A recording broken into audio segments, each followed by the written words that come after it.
ازيكم يا احلى متابعين في الدنيا، يا رب تكونوا بخير. وحشتوني كتير، بقالي كتير ما نزلتش فيديوهات، بس عايزه اقول لكم انكم وحشيني ومفتقداكم كتير. طبعا الناس، معظم الناس صايمه صيام شوال. انا لسه مخلصاه، وده كان اخر يوم صيام ليا، فقررت ان انا هعمل سمك.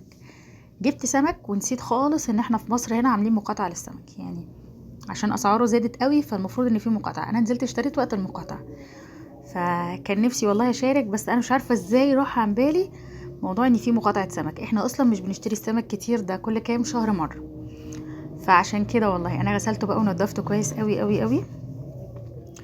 وكمان كان عندي حشوه بقالها كام شهر في الفريزر، انا بعمل كميه كبيره التتبيله يعني اللي احنا بنحشيها جواه، وكنت حطاها في الفريزر في علبه. فكل اللي انا عملته انا طلعتها تفك وهحشي بيها السمك معاكم. هنا بقى كنت خلاص غسلته وعملته بالليمون والملح، وغسلت الحوض بتاعي كمان عشان الزفاره.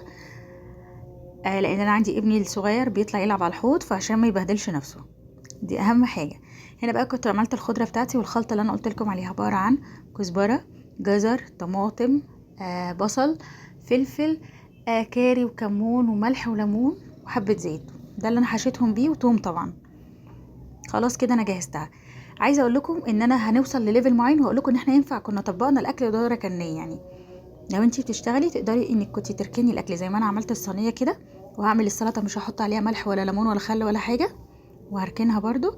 وهشوح البصله واحط عليها الرز وهنشفهم وهسيبهم من غير ما اضيف الميه.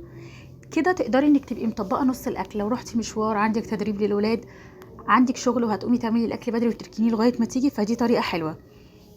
انا عملت الاكل ده الصبح وانا يعني وانا بروق، وسبت التسويه على قبل الفطار على طول، عشان ما بقاش واقفه كتير في المطبخ في الوقت اللي انا خلاص هتبقى روحي راحت فيه، ومش هقدر ان انا اقوم اكمل واقف اطبخ من اول وجديد.